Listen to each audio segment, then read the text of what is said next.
So yes, we will discuss AI for no doubt about that. I have Yeah. puffy eyes and I can't sleep because of vibe coding. I think I brought this up on a couple of my podcasts, and it's basically like I'm in sales. I can do marketing. I can travel. I can do this. I can do that. I can cook, whatever. But I could not code. Finally, I have this toy in front of me called Claude, and bring it up. Imagination is the only limit. You know. Yeah. That's a good way to start it too. Is again like how that set people free Mm. that didn't have that skill before, but they had a vision of what the thing should be. I mean, that's always a fun conversation. So yeah, let's Yes. go. Yes, we will be. I'm just going to post on the public. We'll be starting off in 2 to 3 minutes. Hey, Brett.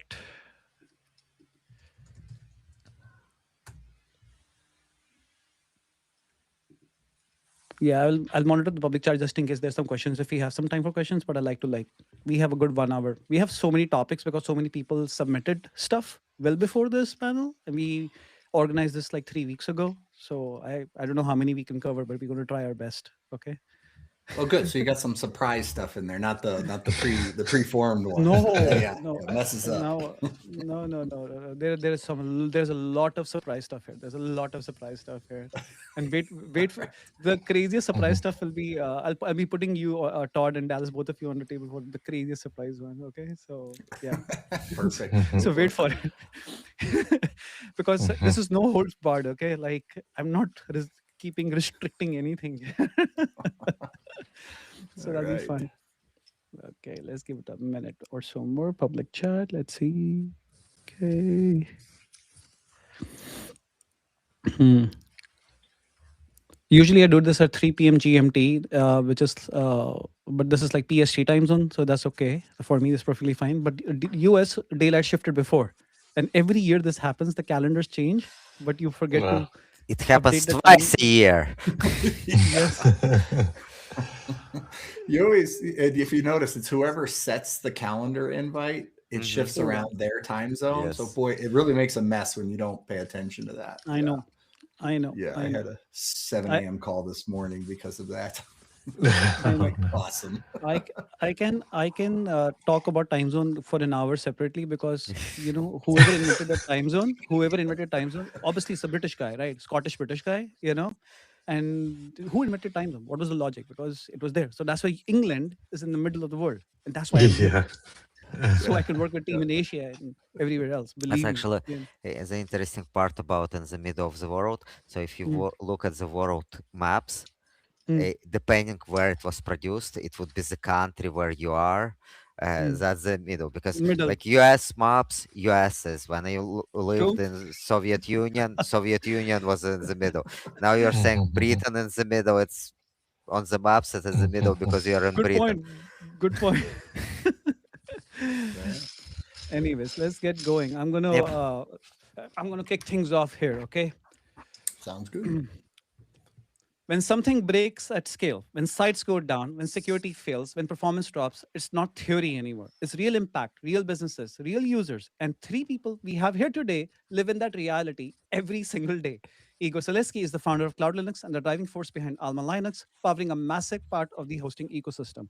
If you've ever used shared hosting, chances are you've benefited from something Igor has built. He operated at the layer where performance, isolation, and security actually decide whether WordPress survives or fails. Todd Robinson is the CEO of InMotion Hosting and has spent years building and scaling hosting infrastructure for businesses of all shapes and sizes. He understands what it takes to balance performance, reliability, and customer expectations in the real world. When hosting decisions go right or wrong, Todd sees it firsthand. Dallas Kashuba is the co-founder of DreamHost, one of the most established and trusted hosting companies in the WordPress ecosystem. He brings a leadership perspective on running hosting at serious scale, where uptime, trust, and reliability are non-negotiable. When millions of sites depends on your platform, there's no room for guesswork. So we've got three people here who actually keep WordPress running behind the scene. Let's not keep this theoretical. What actually keeps WordPress running? Who's going to start off? Dallas, maybe you can kick things off. What actually keeps WordPress running? um, I mean, I thought about this a little bit. Honestly, WordPress, like a simple, basic WordPress site, is not hard at all. It's like it's scale that's always the challenge.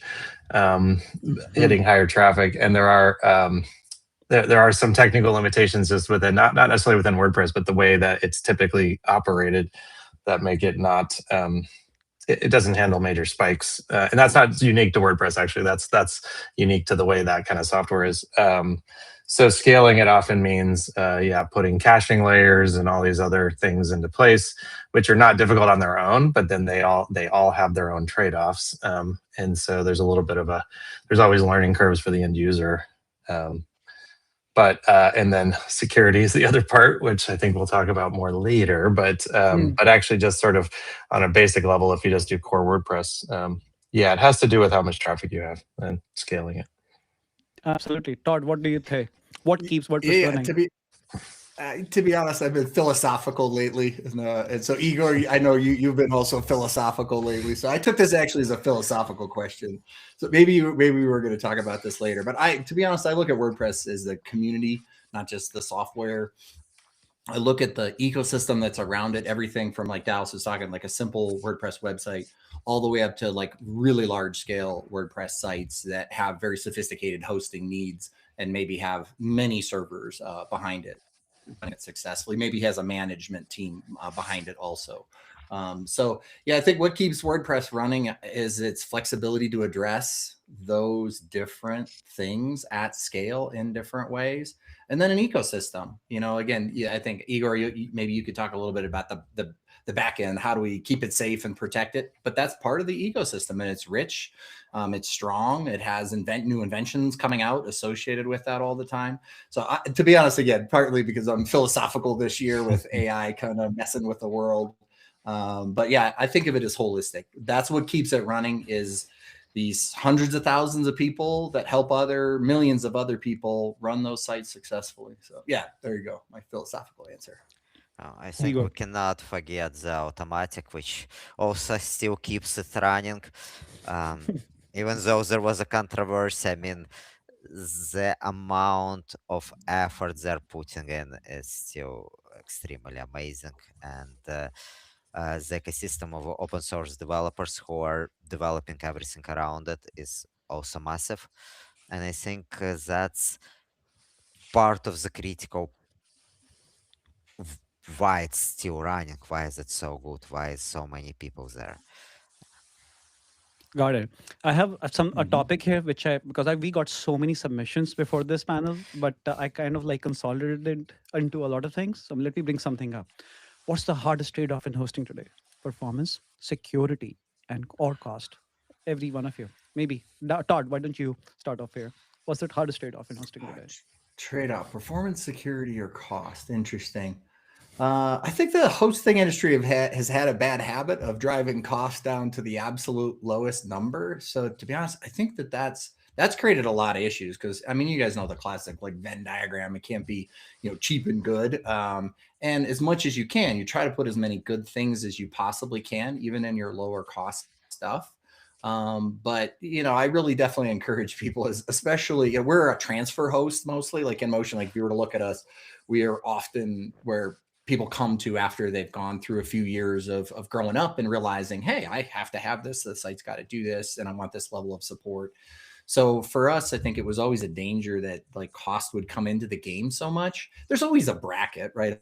Of course, you can't be crazy expensive and don't offer very much. But I think the trade-off, I think the danger actually, so it's probably not really an actual answer to that question, but the danger is like if you aim too low, you end up with something that is you scrimp on the security, or you scrimp on the performance, and that can inevitably cause a problem. So I definitely encourage people that are shopping around is have their own view of that in mind, and take the time, to get a security product to add on top of it. For example, like that's a pretty wise choice in the WordPress world. But pay attention to your performance. Ask for a host that has taken the time to upgrade their things, that they're using the modern stack, they're using modern hardware. I think that's my view, is like it's balance. Be wise about it when you're choosing it for the company. Like if you're an agency and you're supporting, you probably have that experience to know, hey, this is the tolerance level, and I don't want to spend too much time messing with the site. so maybe I'll throw hardware at it or something like that. So yeah, I would say watch out, do your balance. It's based upon what you're running as a site, and different hosts have all kinds of different options out there. But yeah, but you need a baseline of all of those things, performance and security. So don't get too crazy and try to buy the absolute cheapest thing you possibly can. Good point. Dallas, what about you? Well, so I would also throw in kind of a user experience part of this as being a host, but the lower cost usually means less people, smaller teams, humans being the most expensive part, the most costly part. So, and if you have fewer people, you can design a system that performance would be okay in most situations, but it won't adapt well. Typically any sort of adapting to changes in the system is people based, but also the more you lock it down, the more you can ensure both security and performance. But then you lose a lot of the value Todd was talking about with the WordPress ecosystem. That's the whole. If it's fully locked down, then there's maybe not as much point in in using it.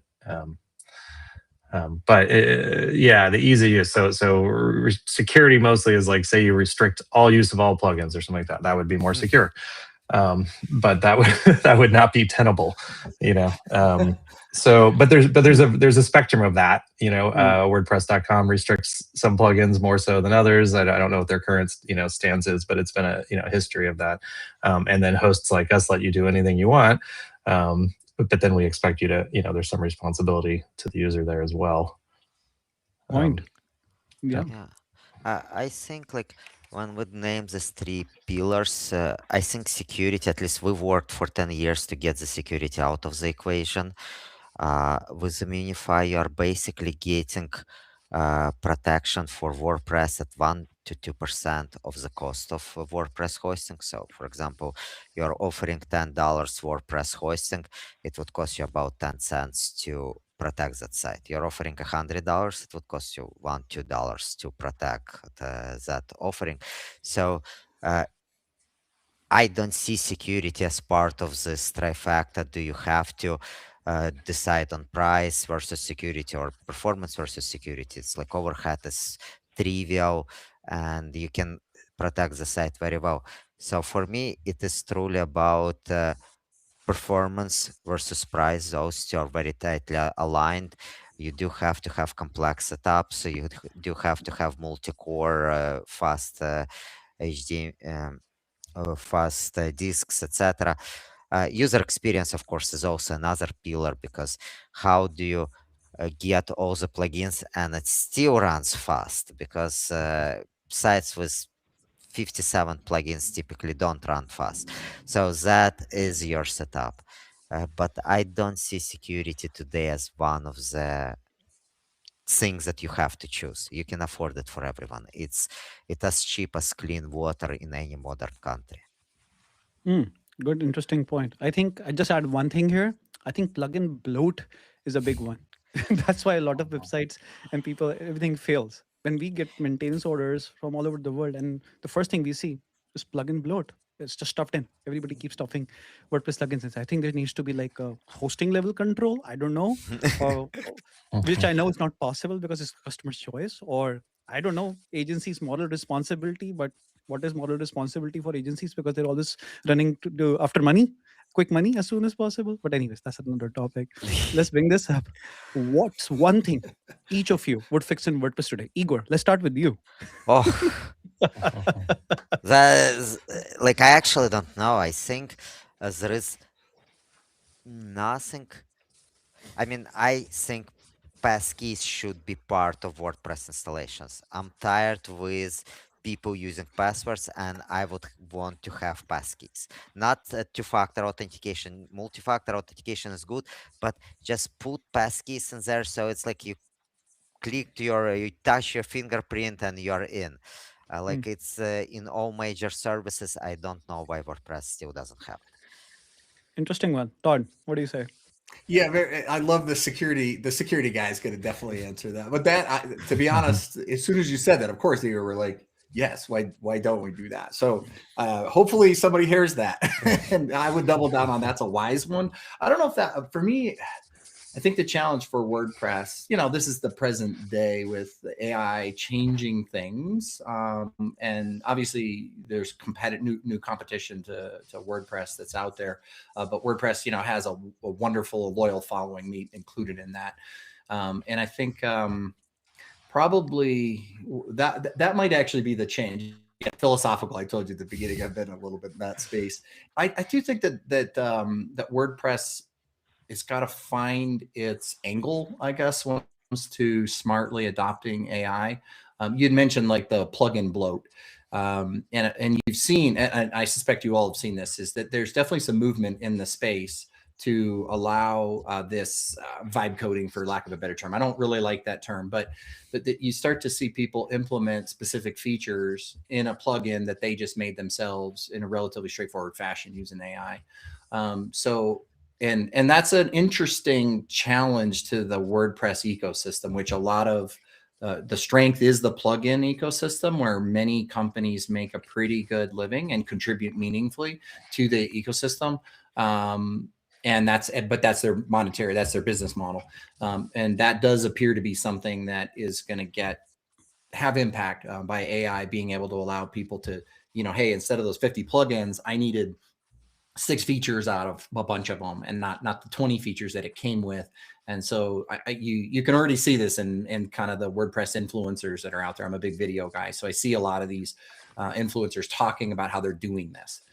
So yeah, I think I don't know exactly, like if I would be able to name that, but I would say culturally, as part of the ecosystem, also really starting to decide how to implement AI in the most positive fashion for this ecosystem, I think is a big deal. So yeah, again, doubling down, Igor, you mentioned Automatic, obviously still carrying the flag, doing a lot of this core things that need to be done to keep the ecosystem rich. Also for it to, kind of weigh in the WordPress.org to weigh in on how we can navigate that. Because I see the change, at least for me, I see that change coming. And then I also see pressure from other systems coming in at the same time. So yeah, if I'd fix that, I'd say try to get ahead of that in the most positive way that we possibly can as an ecosystem. I hear you, Dallas.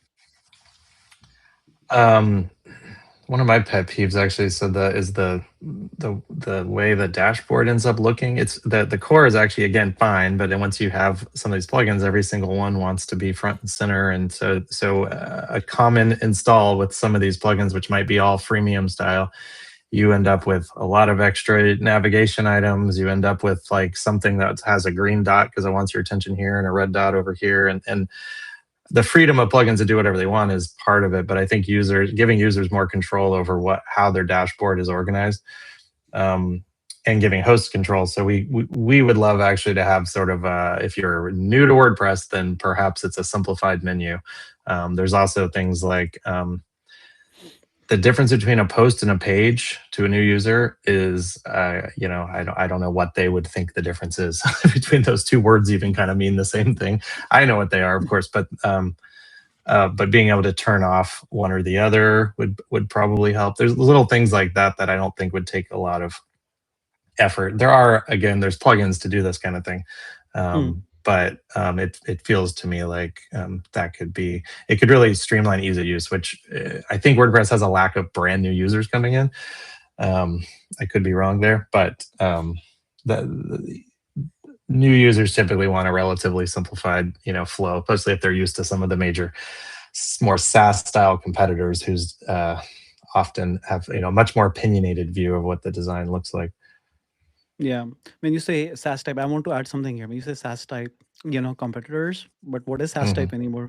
You can use Claude or Cursor, give some words, and boom, Next.js Yeah. live, So, Well, and I think that's also the new life that companies like us might actually have, because we've basically spent our entire, the last however long, 30 years almost for us, like effectively making it easier to use a web server.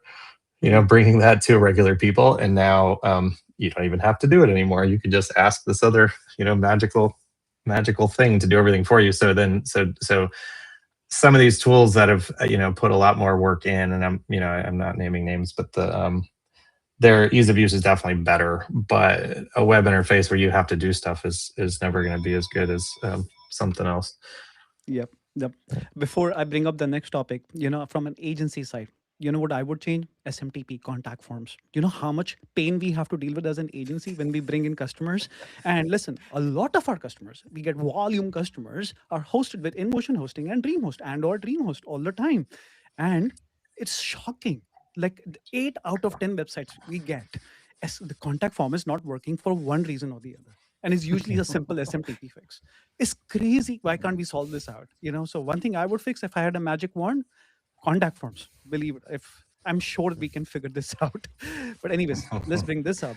Who gets blamed when the site goes down? So Gautam, I'm going to note that one down because, yeah, I don't think I'd ever thought about like that's being such a common thing. And it's also something that you can monitor, though, to make sure that that thing is working. But people are not. Yeah, but pretty crazy. Okay. We can discuss this on this topic itself. Okay. How and like who gets blamed? Okay. If we, let's say, is the agency going to get blamed? Are we going to blame the plugin provider? Are we going to blame the host? Who gets blamed? We need to discuss this. This is the most important part. Should we blame Igor and Imunify because the malware protection didn't work? Should we blame a client on shared hosting on a box with InMotion has, or it was a shared hosting with DreamHost? Whom should we blame? Or the agency because they didn't update a plugin at the right time, right minute? Although 364 days a year, they maintain the website perfectly, but one day something happened. Who do we blame? Todd, what do you say? Actually, I had a great call this morning where we do retrospectives on projects, and we there's a special section in there, blameless retrospective, because if you're too harsh about it, you often don't end up having a productive go forward plan. So yeah, I mean, for blame, I would say things are going to happen in the hosting world, just like anything. So for us, the InMotion side is we've always been a support oriented company. So call us. Let's get it fixed first. So your first goal there is to figure out, hey, how do I get that back online? And then your second goal is that retrospective to go, hey, what actually happened and how do we make sure that doesn't happen again? And if there is something that the host did, that the agency did, that somebody themselves went in and installed when they really shouldn't have done that, being able to identify that and make that a habit to not have that happen. Yeah, so definitely everybody gets blamed, and sometimes it's the host's fault, sometimes it's the user's fault, sometimes it's the agency's fault, no question. But I think most of the DreamHost I know is very much in the same categories. They're available, right? You can get a hold of them to get that corrected, get it fixed, but do the retrospective, take the time. So usually the issue occurs is when somebody doesn't take enough time to just go, wait a minute, how did that happen? Let's not have that happen again. So yeah, I'd say that's my view on that. Got it. Dallas? So there's different sorts of users. If they have customers, if they go through an agency or something, then that's if it's whoever their first point of contact is, I guess, is who they talk to, and that's actually the value an agency or some developer, even if it's a single or whatever, can bring a lot of times as they can figure it out. But it is a lot of the time it's actually the end user's fault, but that's not it's be way too easy just to point fingers, like kind of like Todd is saying. It's like that's not actually the point. It's like this kind of comes along with the cost. A lot of times these users are attracted by these lower prices and they want to be able to do everything themselves.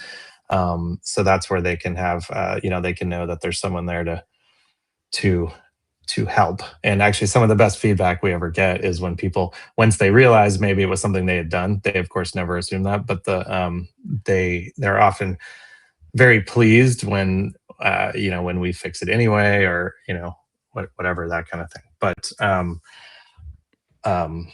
yeah, I think the whole it doesn't really ultimately matter is the main point, because we're all in this together. But also this complexity of the fact that there are all these different parties involved.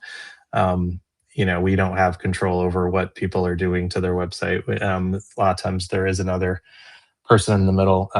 The most complex situations we have, actually, this came to mind, is when it's some sort of developer designer that's actually technically our customer, and then they have some sort of a I don't know, miscommunication perhaps with the person who owns the website, and then trying to figure out how to put the pieces back together. Hmm. That's usually actually the most complex situations. Igor, you It's cater to thousands of customers, hosting uh, people. Your well, perspective. so we're one step removed, we're even further in the food chain. But for me, it's always a question: can you really blame the customer that their site is down? Because, like, in my perspective, the level of service that we want to achieve is where if customer screwed up, there is some kind of protection that, okay, you screwed up, but here's the button, your site is back. Like, why don't we have staging sites and all the hosting setups? Why do we allow the user to screw up per se? WordPress is a fairly complex product, but can you wipe out website with those SaaS products we talked before? It's much harder.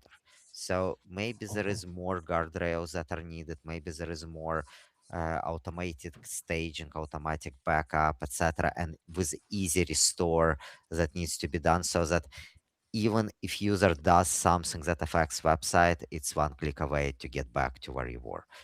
Like think of Mac OS time machine where you can just go back in time. Yeah, on that point, stay there because you can add to this also. What breaks first?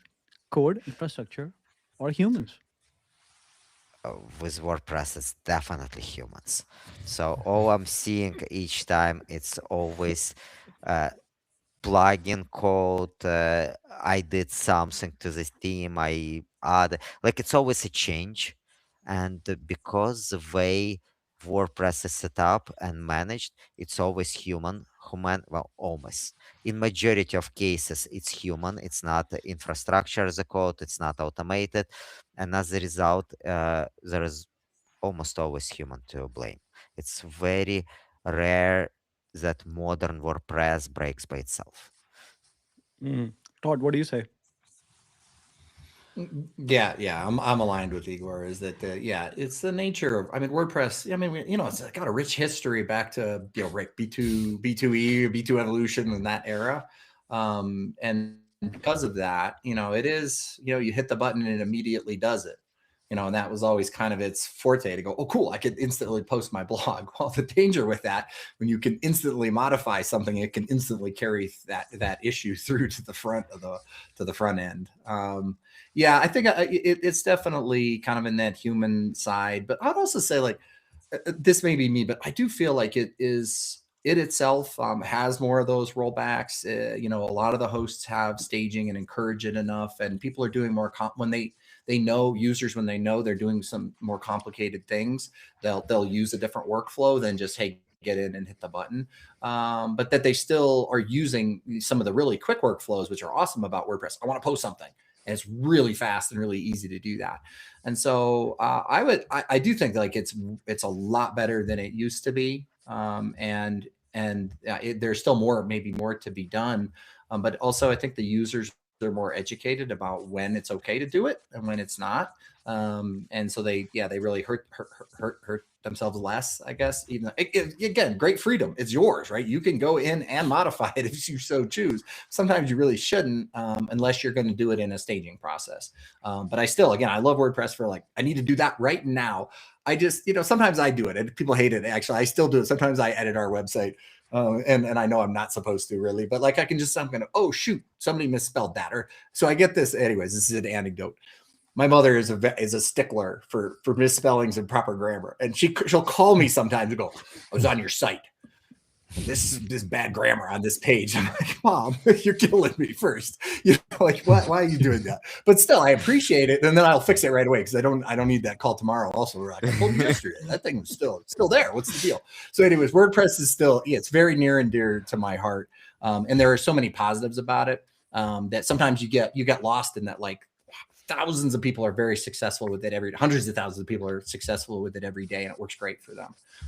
But sometimes you break it out of that 100,000. It's going to happen. Yeah. So anyways, yes, humans is definitely in there, but I still say it's so much better than it used to be. And it's got, some road ahead of it to make it even better. Dallas, your perspective.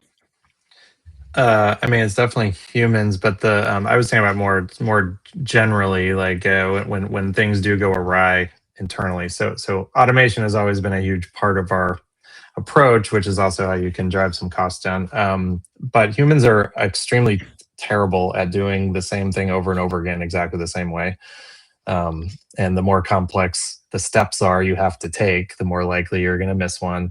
Checklists and things like that help, but those are super tedious. So in general, whenever there is a human failure, I mean, we just expect it. Like humans are going to do things wrong. So the idea is to put safeguards in place. Use even basic scripts and things. Just if you as a human are doing the same thing over and over again, automate it, that kind of thing. But in general, I mean, code itself doesn't break unless somebody changes it, right? I mean, I guess now this may be the philosophical direction we're now talking about, where the code will start changing itself. And I'm not sure even what that world looks like. But and then infrastructure, I mean, in our early days, there'd be a single computer with a single power supply, single network card, and all these other things, like very early days. But it's fairly rare that enough things break all at once that's actually the problem. This day and age. But yeah, humans are very good at being creative and really bad at being robots. Thank you for blaming the agencies here. Okay, thank you so much. But honestly speaking, my perspective here is, yes, like majority of it is because, like, the simple example, the plugin bloat or SMTP or contact forms. If I'm ashamed to say, like 8 years ago when I got into this world, like I didn't even know the meaning of SMTP and contact forms. Like you have to do that, okay? But when I did, it's a moral responsibility. That's the first thing I check, because I know that leads to business loss. Dollars in the bank being erased because the client does not get leads if they're running a Google ads and they're not getting the leads. So I think 80-90% is humans. And then obviously we need to make sure that the servers are humming properly, thanks to you all here. The next one. What keeps you up at night? I'm not going to use the word vibing. Get Igor first on this one. Yes, Igor, you got to take this one. Are we still talking about WordPress, or should we go to existential crisis with AI will do everything and business as we know will not exist? We can only talk about AI or late night cigars at a speakeasy bar. That's about it. Nothing else. What keeps you up at night, Igor? Well, it's kind of interesting. Yeah, let's go into AI trend. That's definitely changing the whole perspective. So first of all, just how much of WordPress will get automated by AI. And my company is guilty as charged. We're working very hard on creating something that will let people fairly reliably do majority of things just by chatting with the bot, just by asking as they would ask a professional web designer, WordPress administrator. So that part of it. But on the other hand, will WordPress be needed as AI continues to improve? Like, why not just make the site from scratch to do exactly what you need? Why do you need all the WordPress overhead? I don't know. I think mine's similar, right? Is that there's such a dramatic shift in how people can produce sites. We'll use sites for example.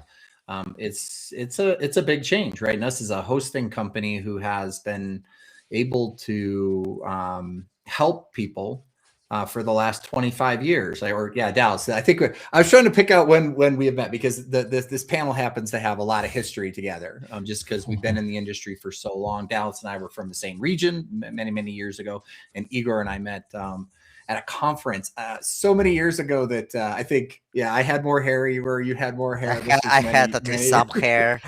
You had some hair. This is many years ago. But for 25 years, we've been helping people understand how to run websites, how to run web servers, how to set up, we do a lot of infrastructure stuff too, how to set up clouds and such. And this is a new challenge, right? And some of this stuff is really hard. So there's no question that also behind the easy button of somebody just typing and saying, please make that, there's a ton of hard work that the teams, the developers behind that have done. And so we're also just adapting to say, hey, what's it going to be like for us as a hosting company that knows how to support people, knows the technology, knows how to think logically. You know, how are we going to adapt? Are we going to start helping people directly with AI when they want to implement it for whatever purpose they want? Is it going to be tied to websites? What's the new chat and website hybrid that's going to that I feel like will emerge out of this, right? Because there's times when you should chat and it's great. It's a great experience and you get things done quickly. But sometimes it's the visual part and how someone else has already organized that for you gives you the ideas of how to shop something or how to like take a look at hosting and decide what plans you need, you know, as an example.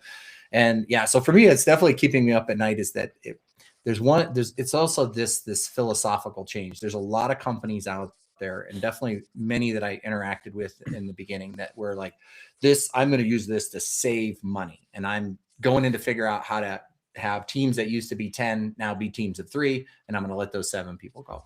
And whenever I see that, I just go like, but at least for me, and again, feel free anybody else to throw into there, but like for me, as for mid-sized companies and small companies, I feel like AI is a huge leveling of the field system where you as a smaller org, you could never do some of these things before that a big org could do because it took 10 people to do it.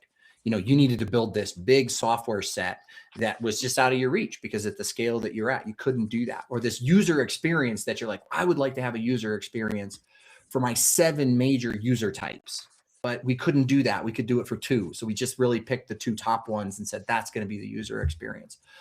Whereas I think now our teams with AI helping them can do so many more things. And so it's also what's keeping me up at night is just trying to say, like, how do you navigate this to make sure that you're applying this stuff smartly to your business? And for us, like we work with a lot of agencies also to say, hey, for the agencies are going through this too, to go, how is this going to balance out? And for us to also share some of the things that we're learning with our agencies so that they blend this, hey, no, WordPress has got a spot in there, but you're going to want to supplement it with some of this new technology. And I think, and you got to take the time to learn it. And even if you love WordPress, you're going to still have to face, like, you're going to have to learn some of this new technology. And it is a benefit. It's a benefit to you and your operations. But you got to be the conduit in some cases to carry this new technical expertise down to your customers. And it may not be WordPress. No question. There's going to be many other things. But I kind of feel like the agencies also have that responsibility because some of this stuff is still hard. Like, no question, when I look at like system prompts and things like that and go, oh, wow, that did that. It's not supposed to do that. Okay. There's still complexity associated with it. So anyways, yeah, that's such a open-ended question. But yeah, Igor and I have been, you know, we've been talking about this ourselves, Dallas and I as well. Yeah, there you go. AI is definitely messing with everybody, I guess. There you go. Keeps me up. What about you, Dallas?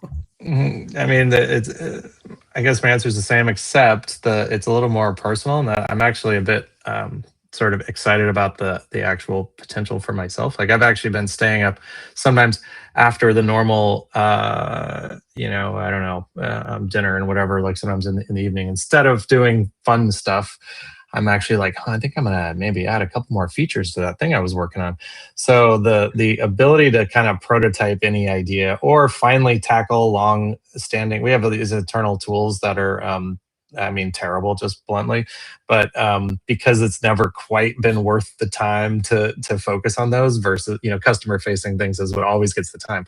So now I'm like, oh, I could probably just do this myself in like, you know, 20 minutes.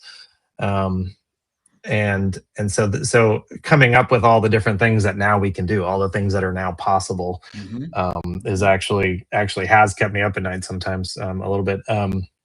In terms of the people component, that's actually my approach too. Is like, I expect people to have more time to be able to do things that are first more rewarding to them, but also, you know, potentially more lucrative for us. Like we're kind of seeing ways that we can turn people that are, you know, from that are maybe more of a cost area into a, you know, money generating area, and also continue to grow in their own skills and everything. So there's opportunity along with all of it. And I think the companies that are more dynamic and more able to adapt are really the ones that'll win. And smaller companies are definitely more agile than larger companies. That's the big secret weapon smaller companies have. Yeah, we at Seahawk, like, we give everybody, like, whoever wants Claude, Max, take it. Whoever wants lovable credits, go for it. Whoever wants to do any other workflows, go for it. It's actually helping us a lot. I'm sure so many other companies of all shapes and sizes. It's just about, you have to move quick now, I think, because AI is only becoming so much better. And we are at Opus 4.6. What happens when 5.0 comes out? Just think, like, it's crazy. Now, before I bring the next topic up, and I just want to tell all of our audience here, I have not discussed this topic which I'm about to bring up with anybody here, okay? And this is the best one, okay? Biggest lie in hosting, okay? Now, the perspective I would love to hear, and you can give your all perspective, is like, there's so many hosting companies popping up, so many decisions to be made, so much consolidation happening. You guys are veterans here. Dallas, Todd, Igor, you've been, in and out of all hosting companies all over the world. Okay. So we'd love to hear your perspectives, guys. Biggest lie in hosting. Dallas, why don't you start? Yeah, the biggest lie. I mean, the first thing that came to mind. This isn't exactly a lie, but this goes along with the sort of race to the bottom price wise. It's like the the commoditization. The fact that you can look at two things and see it as apples to apples. It's like it's really is not true, right? So something we tend to market, especially at the more value end of the market, on like a list of features, right? And so the assumption is then everything else is the same. By users, and that is perpetuated by the way the market's developed, and the there's a lot of other things that go on. Oh, actually, a bigger one here that comes to mind is the those top 10 lists. Yes. Because the top 10 list is what's generally driven this, because you need to compare all of these things exactly to each other, but ultimately it's a relationship you're entering into, right, with any service provider. So I'd say it's better to like, you don't want to jump ship to save a little bit of money. Like if things are going well, investing more time in that relationship is worth it. And that's true. I mean, from an agency perspective, that's absolutely true. That's the whole point of it. But yeah, it's super hard to shop for hosting for regular people. Yep. Todd, what do you say? The classic one, and to be honest, I'm going to go look at our site really quick here, just as we're doing this, is that unlimited. Everybody always used to have, it was always, unlimited. I mean, what does that mean exactly? And so, yeah, Igor, go ahead if you've got. No. This one is perfect. This one, I was thinking the same way. I think it's unmetered now, maybe, or something like that. But yeah, there's been some morphing of that over the years. We were never like heavy into that, so we didn't usually get that first. But several of the companies that were doing that, they ended up themselves getting into a little bit of trouble. So yeah, that one was one that was common, unlimited everything for $299. And you're like, oh, okay. Yeah. So was the biggest lie? Yeah. I'm not sure. Yeah. Go ahead, Igor. Let's see if I can. I haven't seen it for some time to be as popular, like everyone says, cores or memory and disk space. There is one more that we have backups. So I've seen it a number of times where people think that they have backups, but they actually don't, or they're old, or they don't restore. So that's the one I would say is probably still today a lot of hosters are missing the ability to restore from backup. Interesting.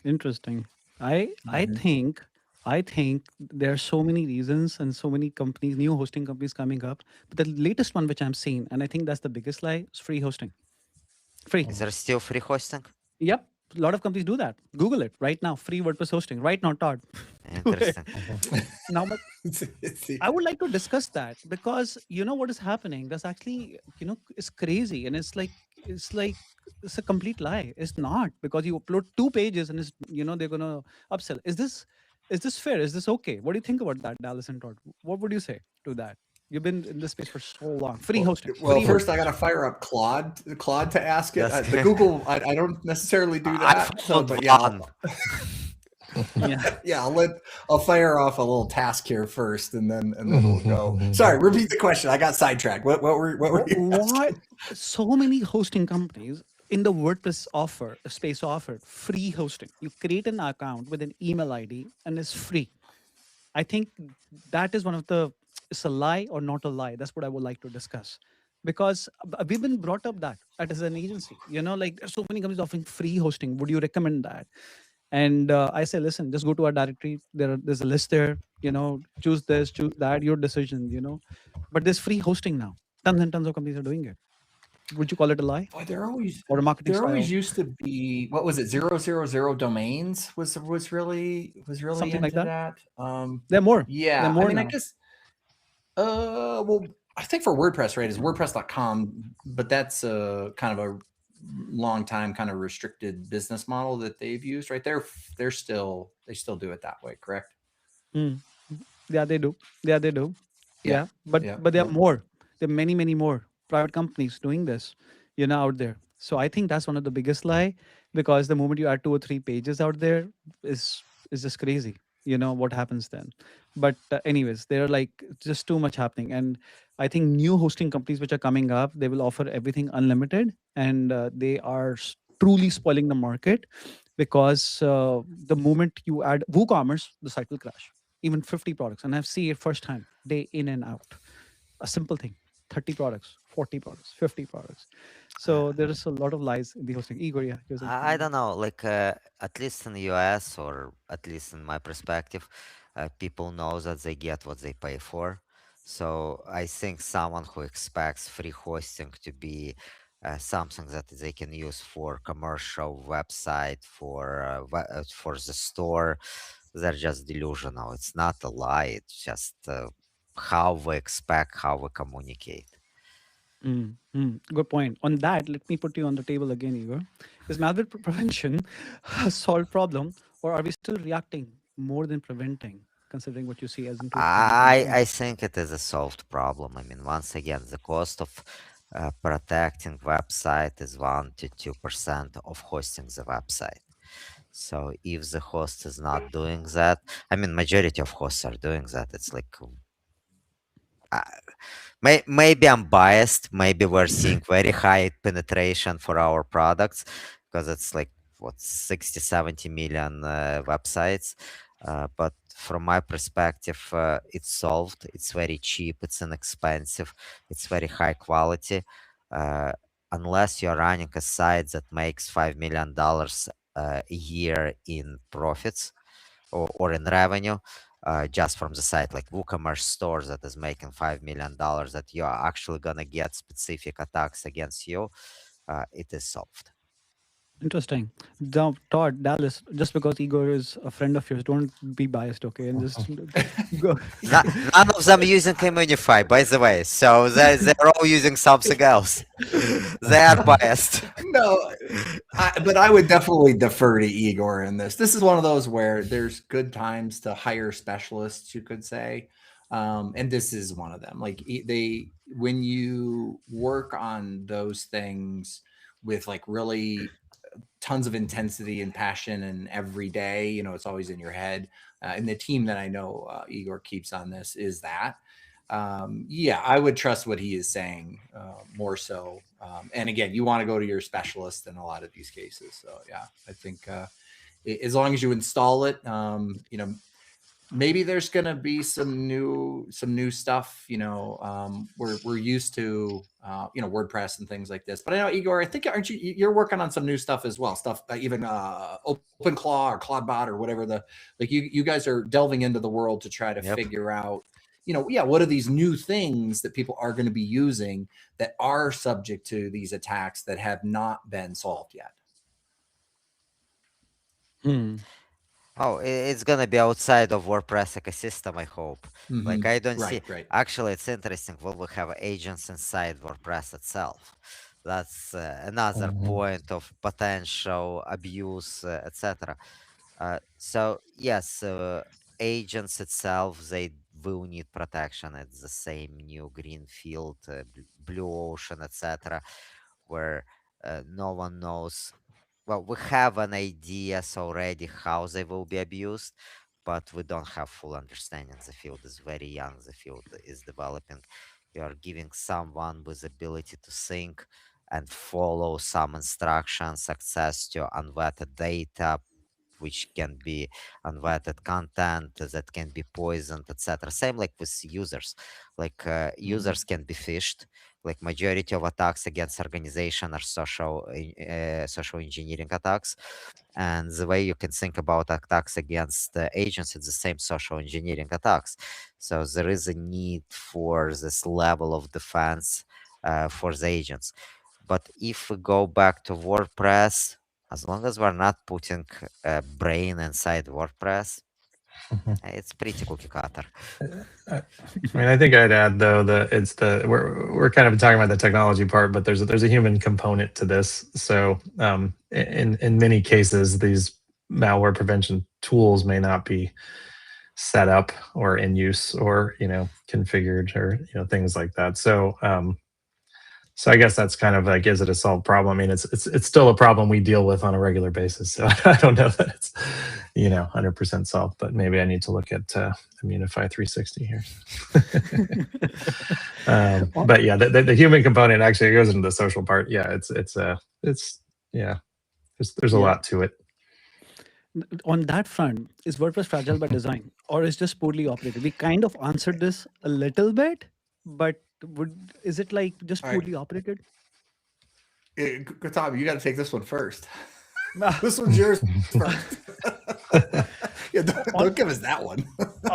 Honestly speaking, I think, I believe, you can call me crazy, okay? When somebody purchases a hosting plan, no matter how big or small it is, managed WordPress, shared WordPress, whatever you want to call it, the unmetered bandwidth, this bandwidth, the house should be in order when they click up the staging server. Okay, when I say the house in order, I don't mean like install 20 plugins. When I say the house in order, malware, SMTP, and a couple of other, like contact form, like the basics.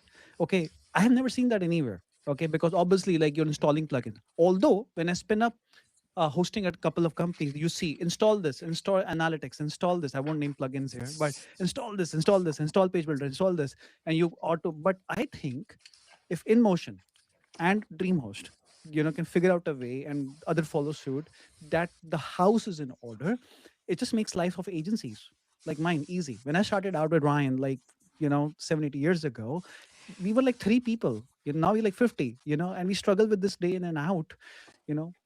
Call me crazy, but what do you say? The house You're crazy. I think WordPress is extremely opinionated.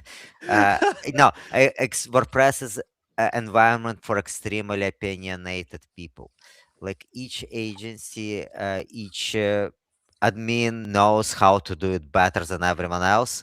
And that's why hosts simply cannot come up with one environment. And like WordPress.com does lock in which plugins are available, not available. And that's why a lot of agencies don't like WordPress.com, because they're locked in. They cannot do it significantly better than everyone else. And I think it's that's where the fragility comes from. It's not fragile. It's really good. It's a good piece of software with a good core, well thought out, but it gives you enough room to create damage to yourself. So it's as good as its operator. You can do whatever with it. You can do a lot of things. It can power the most high performance, extremely high load popular sites with e-commerce, with millions of transactions. And it can break with 5-page sites as well. Good point. Good point. Do you think, Dallas, WordPress is fragile? I mean, that sort of by design, part I'm like, so certainly it's not designed to be fragile, but I think it has to do with the, great power comes with great responsibility thing. And also there's a huge long history there. There's all these different users, different use cases. They're trying to balance them all the time. I mean, perhaps they should be more opinionated in some ways, like the core developers. However, I don't actually follow it too closely, but there's always controversy that comes up whenever somebody tries to have a strong opinion. We're going this direction or not. Actually, sometimes when I see Matt, advocate for this is how things should be, I actually think, yeah, sometimes that's what needs to happen. That's what happens with Linux as well. But trying to balance all the different users, different use cases, all of that is ultimately what leads to it. I would say, like, for the most people, if you're running just WordPress core, no plugins, I mean, first, your site's pretty simple, but for the most part, it's going to work pretty well. There are some limitations of PHP itself, which actually probably end up being more of the problem. But PHP made total sense when WordPress started. That was definitely the technology to use at the time. Got it. Todd, do you think WordPress is fragile? I mean, I think it's still kind of following what these guys are talking about. It's extensible by design, I guess. It's an ecosystem by design, which, yeah, it's going to inherit some fragility, right? Like, you combine 50 plugins together with a theme or two that's got some mods on it, and yeah, you can end up with some issues in there. But yeah, I think I would say, like, especially for agencies, developers that are repeatedly using their same things, there's some great tooling to help them do that. The traditional tooling and the AI tooling is available, right? Like, so if you have your favorite things, make sure you know what they are, be opinionated yourself within your own agency and organization, and have those installed every time, right? Because then your team goes out of the gate with that block. Your SMTP stuff is settled ahead of time, hopefully. And use that power, I guess. The WPCLI has been around for a long, long time. It's great, right? It's a common thing. Plus, you can code against it, right? So the AI can do those things for you, because it's it's a process that you can, And or the it's an Cloud access connector. point. We have the I Cloud am not. connector. Go ahead with that. Actually, we're Claude Code fans, but not necessarily for that. But is that a route that you're using? We're trying, but it's got some kinks to it. But yeah, I think it's a lot of people are going to use it. And on that part, and because we're going to come up on time, this is the most important topic we need to discuss. Okay, Claude Vercel Netlify. What's going on? What's the future of WordPress? Just on that, I interrupted you over there. It's because when I go to Claude, and if I want to spin up something, some imagination which I bring to life, it has this Vercel integration, or it will recommend Netlify. It doesn't recommend anything else. Claude and even ChatGPT. Okay, believe me, I've tried it out. So, what's the future of hosting? What's the future of WordPress and WordPress hosting, in your perspective, all of you? Who's going to take this first? Igor? Yeah, that's one of those things. I mean, remember, most of the time people don't even need dynamic pages. Like, quite often, WordPress, the only thing you might need is a contact form, and that's it. Mm. And adding another page is just asking Claude to add another HTML page with everything in it. So, do we really need WordPress? Does the ecosystem needs WordPress? Um, I mean, it's a difficult question. I What know. will happen, I think, is that a lot of agencies, I think most people will not go for the website to Claude. They will continue working with people because change takes a long time.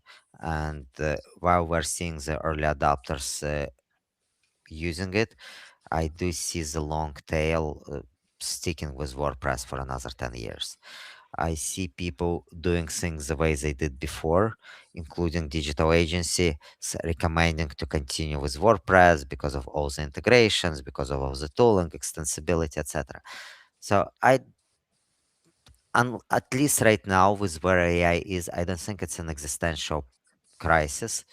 And I think the ecosystem itself will guarantee that WordPress will survive for quite some time. Agreed. Todd, what do you say? Yeah, I think WordPress should look at this as an opportunity, right? There's a lot of power that this brings, and if you apply it to some of the more painful parts of WordPress, I think we can make it even easier to use it. And so some of these things that we brought up today, like, yeah, absolutely, use Claude to fire up your favorite set of plugins, etc., and get it installed and do some of the busy work that you might have been asking somebody else to do and the verification of it. So there's places it can plug in. But I would also say, like, you've got some of the brand names up there that they themselves have their own suite of open source competitors. You know, you got Coolify and Deploy, and you got this whole suite. We do this on our infrastructure brands, whereas they're competitors to these types of systems. And does AI makes it even more free for you to start using those other systems? So, like, there's a lot of fear of self-hosting. But when you kind of have your, your skilled system administrator AI buddy that can help with that, it opens up a lot of doors also. So to be honest, like, this one's a tricky one. I would just say you want to approach it with a philosophy, honestly, I think, versus like really just, instead of just getting in there, like, for at least for us, as we first looked at it and said, AI is going to be a great new skill set. It's going to free up people that didn't used to be able to be product engineers. So we're starting to kind of use this product engineer term, that it frees up the designer who could never develop to build something they saw in their head. Wonderful. Or the project person, the person running a project, can now do it. I could do it, right? Like, I'm a little dangerous, right? But I haven't been programming for many, many years. You know, Dallas mentioned, he's like, you know what? I'm going to fix some tools inside of DreamHost and make it easier and better. That's a superpower that a lot of us had kind of given up over the years. But there's many people like that come from all different spectrums, that now, in experience levels, that can now do some of these things that they couldn't do before, inside of WordPress or not inside of WordPress, like, or a beautiful pricing calculator, like, that you could never get. You were going to go get this elsewhere anyways, right? It wasn't going to be in WordPress to do that. This beautiful pricing calculator was a JavaScript app that you were going to pay somebody to build. You can make that now. You know, that's pretty cool. So I don't know. To me, I think I look at it following what Igor is saying, is like, I think the ecosystem is strong. There's millions and millions of sites, or tens of, I don't even know how many number of sites running WordPress for good reason. And many of those are going to stay that way, and I think be supplemented. Some will be replaced. So there's no question that that's going to happen. And I think the WordPress ecosystem, I'll end on this one. This one's, maybe you had said, is there any spicy stuff? The one thing I really do worry about for WordPress, and I really kind of, it's a plea we can send out there, is the users of WordPress, and sorry, Dallas, I think you mentioned this before, tend to be more experienced, a little further along in their career. And I think fresh new blood is not as common as it would need to be for WordPress to stay vibrant as we go forward. Maybe AI can help us do that. You know, maybe that's an area that people can glom onto. But that's what I would just say, is like, yes, if there's a new challenge for WordPress, absolutely, but we can face it with additions, things that we can look at and say we can make it better because of that. But also be wise and leverage the right tool when sometimes the right tool is outside of WordPress. Like I was saying, like your best pricing calculator or product mapper or whatever it happens to be on that single page, that can be a great place to bring the AI in. Gotcha. Dallas, go for it. I think, you're on next. Well, so a few things that brought to mind. So if you just ask Claude Code to make a website, it is probably not going to make a WordPress website. I definitely think WordPress is still the right choice in many cases, but it probably won't start there. Also, I think the question here is the future of web UIs generally. WordPress being one of those. Claude doesn't, it's actually harder for these tools to use web UIs than an API. So everything should be APIs, command line tools, whatever. And then I actually do think the whole Netlify Vercel, I'm using DocPloy and Coolify both for different things of my own, projects of my own, but AI can also set those up for you. Those have APIs as well, and actually have a couple of scripts that effectively will configure it all for you. You can install it, configure it, ready to go, install an app, have that all. So you could have a full end-to-end, build an app and deploy it to a self-hosted, potentially, data privacy centric server, all from your favorite chat area from WhatsApp or whatever, if you want. So there's a lot. There's a lot going on there, but WordPress has a lot of momentum, and so I think WordPress itself will probably endure. Yeah. I would just add, and then end with this, that I would love to see as soon as possible, like on Claude Code, spin up this thing. This is the sitemap done for a client. Launch it with WordPress. This is my WordPress hosting at DreamHost. This is my dream. Launch it on DreamPress. Are we far from that, Dallas? Do you think? No. I mean, it's just a skill. You can probably tell Claude to create such skill, and you'll have it in 30 minutes. Yeah, that's also true. Or you can just use Yep. cowork. You can't do anything else, but you can still use cowork, right? Yeah, I But mean, would love today to- using any of those browsers, yeah, and if as long as it's with WebUI, you certainly could automate it today. But we're definitely It's investing incredible. more in APIs than we have in a while.